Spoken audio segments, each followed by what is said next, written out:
Je vais dire quelque chose qui va peut-être frustrer quelques équipes marketing, mais dans votre entreprise, et encore plus si votre entreprise est mature, c'est pas la homepage qui est censée convertir. Et donc si vous passez tout votre temps, si vous passez votre trimestre à optimiser votre page d'accueil, à faire en sorte de régler tous les micro-détails, à utiliser potentiellement tout le temps nécessaire avec une agence lors de votre refonte, désolé de vous le dire, mais vous êtes en train de vous tromper de combat. Mais du coup, vous allez me dire, qu'est-ce qu'on fait avec la homepage? En fait, c'est assez simple finalement. La homepage, c'est un peu le carrefour, le point d'entrée de votre site web. Donc évidemment, le but c'est pas de faire n'importe quoi avec, c'est pas non plus de la sous-optimiser, mais il y a des pages qui seront beaucoup plus importantes pour pouvoir faire en sorte de convertir un prospect. Parce que finalement, votre page d'accueil, elle doit parler à des prospects qui vous connaissent pas. Elle doit parler à des prospects qui sont chauds, qui sont envoyés par des sales. Elle doit parler à des prospects qui sont en train de comparer 3 outils différents. Elle doit parler à des partenaires. Elle doit parler à la presse. Elle doit parler à des potentiels candidats qui voudraient rejoindre votre entreprise. Bref, il y a une multitude de profils qui vont arriver sur votre site via votre homepage. Et donc finalement, si on veut répondre un peu à tous ces personas, vous allez finir avec une homepage qui parle de tout et de n'importe quoi. Elle n'aura pas d'intention claire, elle n'aura pas d'intention dominante. Et donc, une page d'accueil qui finit par tout faire, en fait, elle fait rien. Et la vraie question, c'est où est-ce que votre prospect signe vraiment? Et moi, je reste assez convaincu que finalement, un site web, c'est rarement juste une vitrine. Le site web, il doit être perçu comme un outil qui doit vous permettre de générer du revenu. Son but, c'est de qualifier, réduire le risque et déclencher une action. Que ce soit une démo, que ce soit une inscription, que ce soit un formulaire, il faut à minima réussir à avoir un point de contact et une entrée avec votre utilisateur. Donc, ce qui est important, notamment dans un process de refonte de site web, c'est de comprendre quelles sont les pages qui vont avoir un impact significatif sur ces objectifs business. Du coup, ce que je vous propose, c'est de voir tout de suite les 4 pages qui vont vous permettre de signer des clients. Hello, moi c'est Fabien, je suis le fondateur de WeFlow. On est une agence qui crée des sites principalement sur Webflow. Et dans cette vidéo, je vais vous montrer comment on peut améliorer sa conversion sans tout mettre sur sa homepage. Du coup, le premier type de page qu'on va voir, c'est les pages use case ou les pages industrie. Et pourquoi on regarde spécifiquement ce type de page? C'est assez simple. Elles vont vraiment répondre à des questions précises que votre prospect a en tête. Globalement, c'est OK. Donc, il arrive sur la page, mais est-ce que concrètement, la solution que je suis en train d'analyser est faite pour moi, pour mon cas précis? Et c'est là où on va faire en sorte de répondre à cette intention. Donc, une bonne page use case, ça va être un problème métier, ça va être un résultat attendu, ça va être de la preuve, ça va être de montrer comment on va faire en sorte de résoudre le problème chez le type de persona qu'on vise. Et derrière, forcément, on veut essayer de le convertir. Donc, ça va être du CTA. Bon, du coup, je vais vous montrer concrètement comment tout simplement ça peut se refléter sur un site web, cette partie use case. Donc là, ici, on est sur le site de Zapier, donc qui fait de l'automatisation d'outils. On va avoir un méga menu avec la partie solution. On a du coup cette différenciation avec vraiment des intentions à chaque fois qui vont être différentes. Par exemple, là, on va voir par équipe, par application, ou alors là directement par use case. Donc là pour le coup c'est directement fait ici. Si je vais par exemple par équipe pour l'équipe marketing, l'idée c'est vraiment de montrer une intention très forte de pourquoi l'outil va être utile pour justement les équipes marketing. Donc on se rend compte qu'on a tout de suite en fait, on va expliquer pourquoi c'est intéressant donc de faire de l'automatisation pour le marketing. Donc clairement, on va lier l'intention de recherche avec ce qu'on va, tout simplement ce qu'on veut mettre en avant sur la page. On a tout de suite du CTA, donc là qui demande de contacter les sales, parce qu'en plus on va plutôt avoir une intention vers des équipes marketing, donc certainement un niveau un peu plus enterprise. Là on se rend compte que très vite, on a de la réassurance avec des logos qui vont tourner. Le but c'est de montrer qu'ils travaillent pas mal déjà d'entreprises. Et derrière, on va rentrer un petit peu plus dans le détail sur le produit.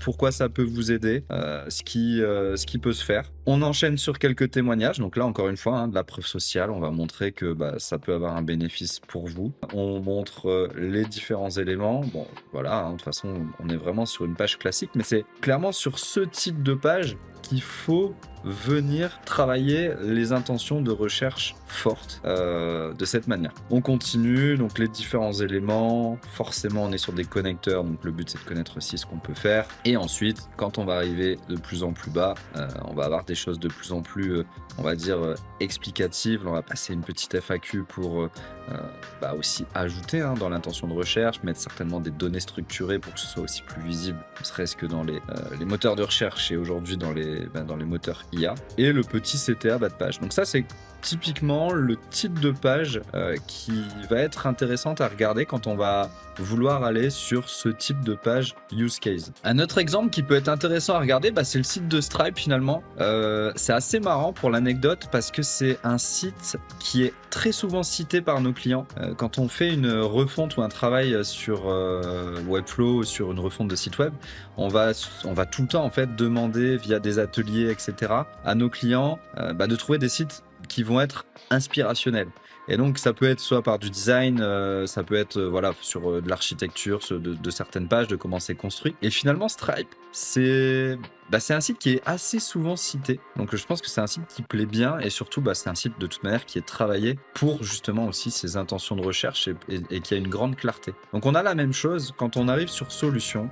On va avoir des use cases en fonction de différentes typologies, donc en fonction de l'entreprise, en fonction justement des cas d'usage, en fonction de certains secteurs d'activité, d'un écosystème. Donc si je vais par exemple sur le use case pour les solutions SaaS, donc pourquoi on devrait utiliser Stripe pour quand on a un SaaS, on arrive sur cette page, on voit qu'on a tout de suite un titre, une petite description et un double CTA qui permet d'être tout de suite assez impactant. Derrière, on va avoir des SaaS qui vont utiliser la solution. Donc ça permet encore une fois de faire de la réassurance en montrant tout simplement des entreprises qui utilisent la solution. Et une fois qu'on scrolle encore, là on arrive vraiment sur la présentation du produit, mais surtout sur en fait ce que va gagner l'utilisateur en passant par Stripe. Donc quand on continue, on se rend compte qu'on peut faire pas mal de choses et l'idée c'est forcément un moment d'expliquer pourquoi on doit utiliser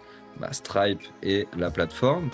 Et on va même donc avoir un premier CTA d'explication derrière qui est assez lié avec des études de cas. Et donc là, les études de cas, c'est pareil parce qu'en termes de réassurance client, c'est quand même très fort. Et donc, ça permet assez facilement de comprendre comment Slack travaille avec Stripe.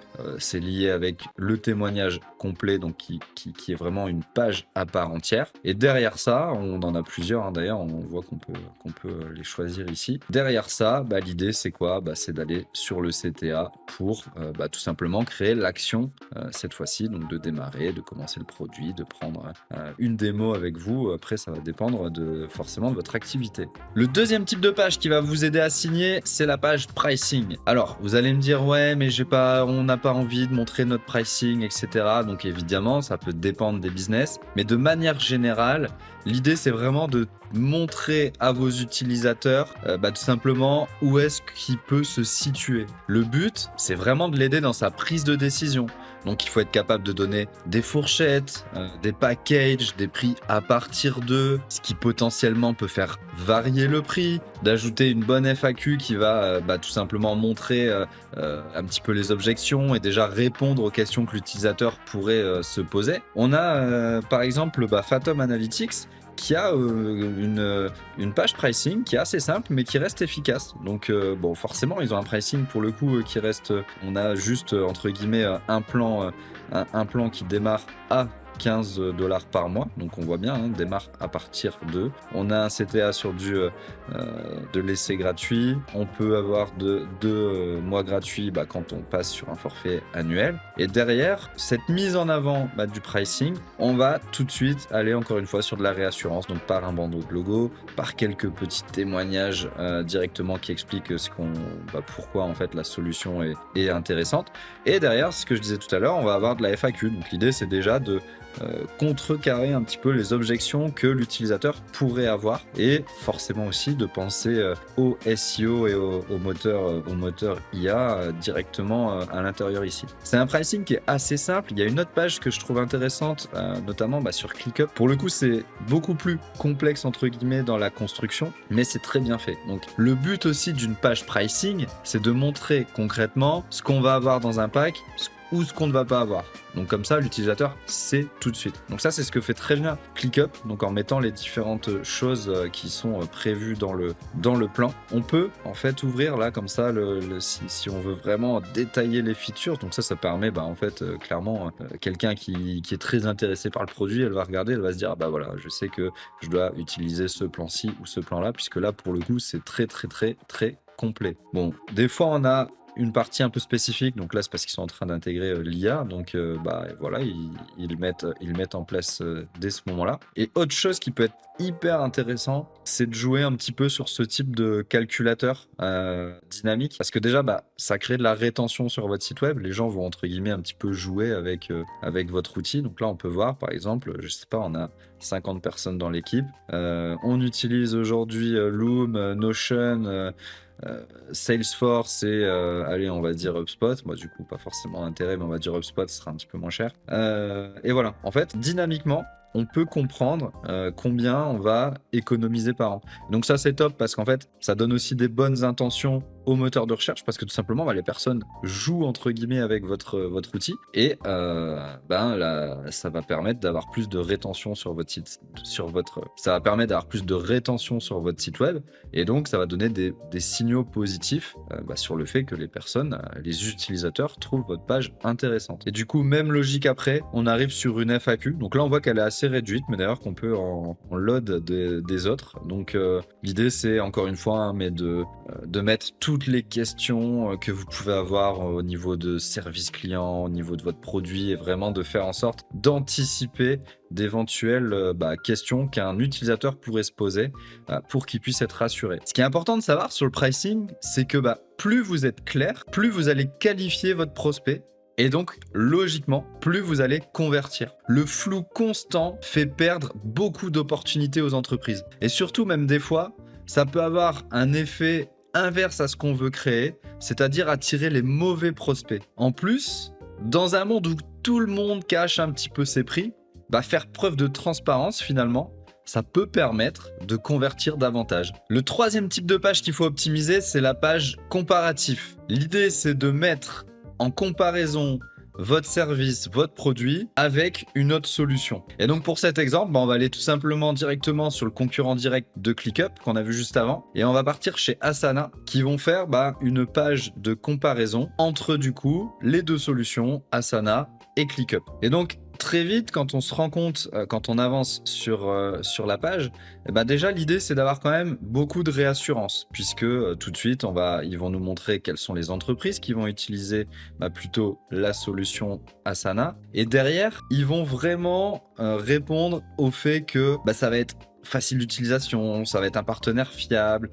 ça va répondre à d'autres besoins de l'entreprise. Donc à ce moment-là, il faut montrer un petit peu les forces. Et ce qui est intelligent, c'est qu'il structure la décision avec une grille rationnelle. On va avoir du coup une facilité d'utilisation, un partenaire fiable, on va répondre à des besoins qui sont enterprise. Et donc ça, c'est assez intéressant, parce qu'on comprend en fait tout de suite là où ils veulent en venir. Directement, forcément, ce qu'il faut faire, c'est aussi rassurer, parce que quand on parle de comparaison, il faut justement faire en sorte de faciliter. Donc là, on parle d'un outil, donc le but c'est de faciliter la transition d'un outil à l'autre. Donc de montrer que c'est facile de le faire, que ça va pas prendre longtemps, et que ça va être un petit peu no-brainer pour le prospect de changer d'outil. Et forcément, il faut qu'il y voit un intérêt. Derrière, dans une comparaison, il faut forcément avoir un moment de comparaison clair sur sur des métriques précises. Donc là, ils ont choisi certaines métriques sur des délais, sur des objectifs, ça peut être sur des prix, ça peut être sur plein de choses.